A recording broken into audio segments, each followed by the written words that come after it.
Welcome to After Hours Engineering, Episode 6. In this episode, we'll cover all the system Verilog modules except the control matrix, which is the last module we'll build as we implement the instructions. Now, you've seen the symbols of our simple modules and even seen some HDL code. Now we look at three slightly more complex modules, the ALU, the immediate, and the Pmmu, the memory management unit, which is really just a byte code addresser. And only the control matrix is larger and more complex. So we'll start with the ALU first. Let's go. Here is the ALU module, and like all modules, it has inputs and outputs. We have our two operands, A and B, the function will perform on them, the output results, and then flags. Now I need to mention that RISC-V doesn't formally use flags, but my processor, the ALU, is more formal in that it generates actual flags, the overflow, negative, carry, and Z. And these are used to determine the branching instructions, how they operate. We have internal variables for tracking, and we give them a default value. This is a combinational circuit. We have the add operation. Now a lot of processors will utilize or generate flags on all of the operations, but the RISC-V only really cares about the status of a compare, not really any of the overflows or carries. So this particular add is throwing the carries and borrows and everything out the window. It just simply adds the two operands. The subtraction, though, because it's used for not just for subtracting two numbers, but it's also used for the branching. And you'll see later on when we get to the branching instructions why we need the flags, the overflow, the negative, and the carry. So in order to do that, I use this two-step process, which looks at the high and the low top two bits and looks at the carries that are generated from the actual operation itself. Then we have the AND or the shift left, shift right, shift arithmetic, the sets bits based on the less than operator for both of them, including this one right here. Now here's where the flags are generated. We look at both the low and the high carry bits, and we check to see if they're different, and that sets our overflow flag. The negative is set by the most significant bit. Carry is the carry high, and then the output results.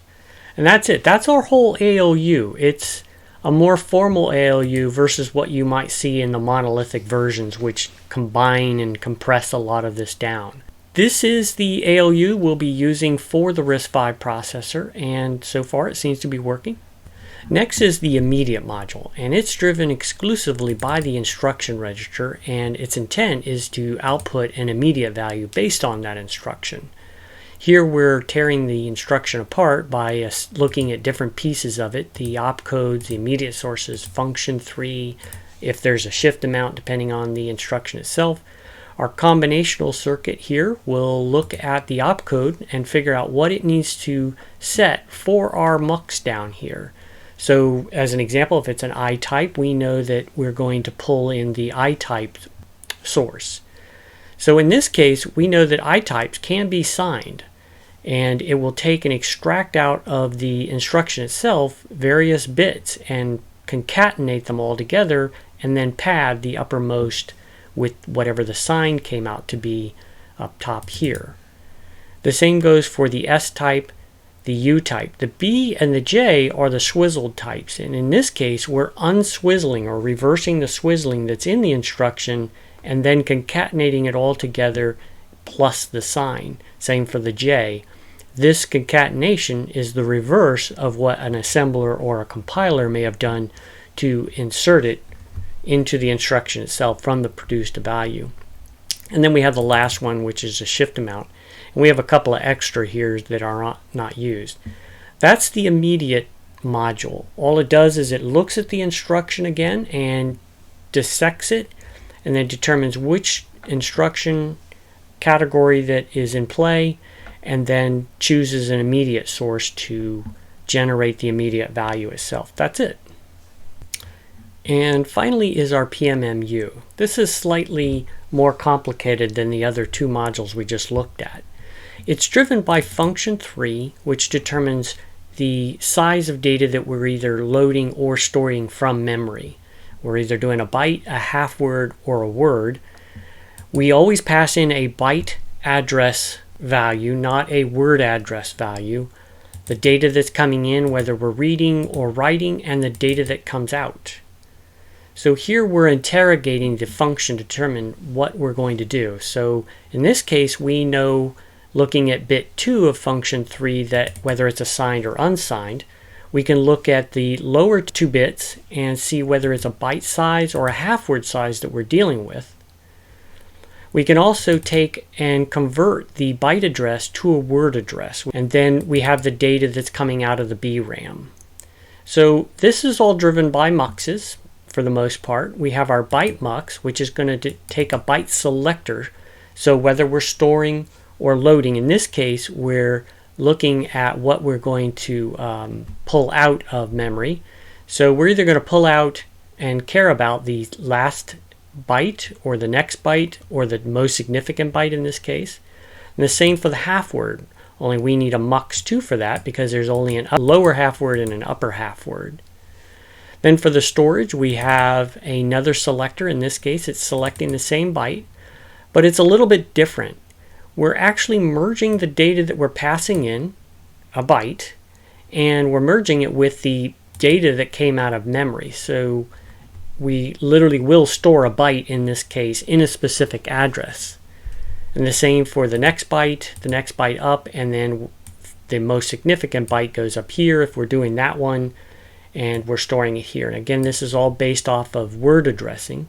Same thing for the half word. We're either storing it to the bottom or to the top half word.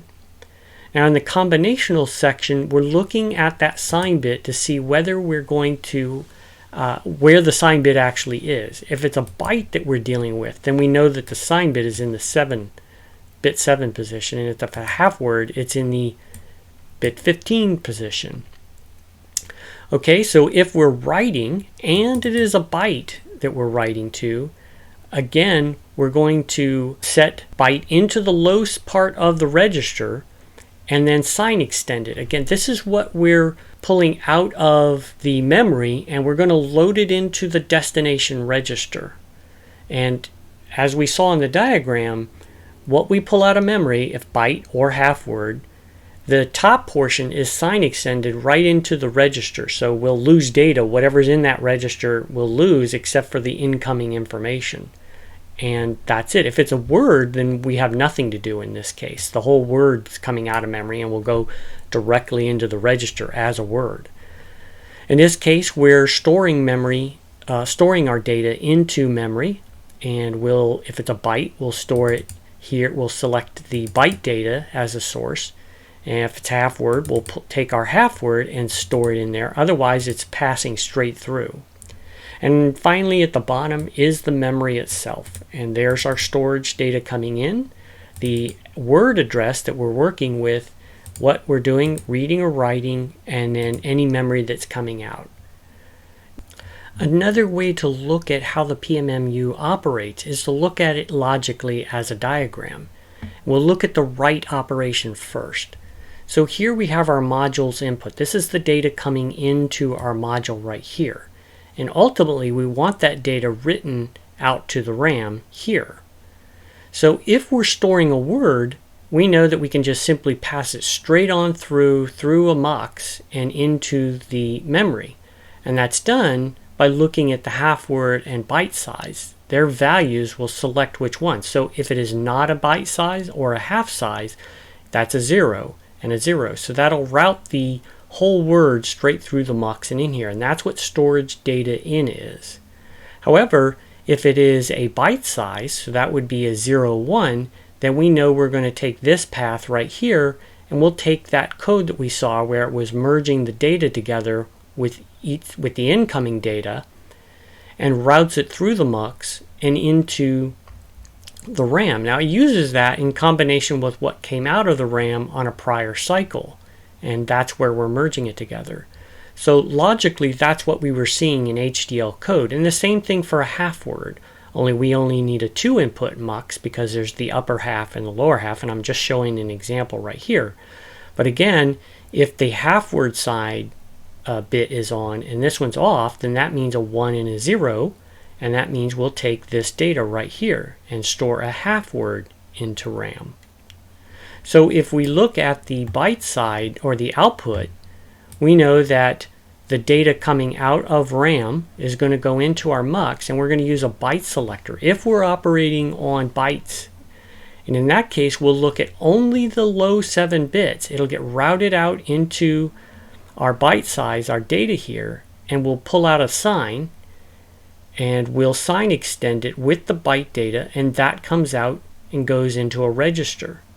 The same thing with the half words as well. The data will come out, we'll grab 16 bits this time, looking at our half word selector, and route it to our sign extender, and this time we'll sign it only with 16 bits.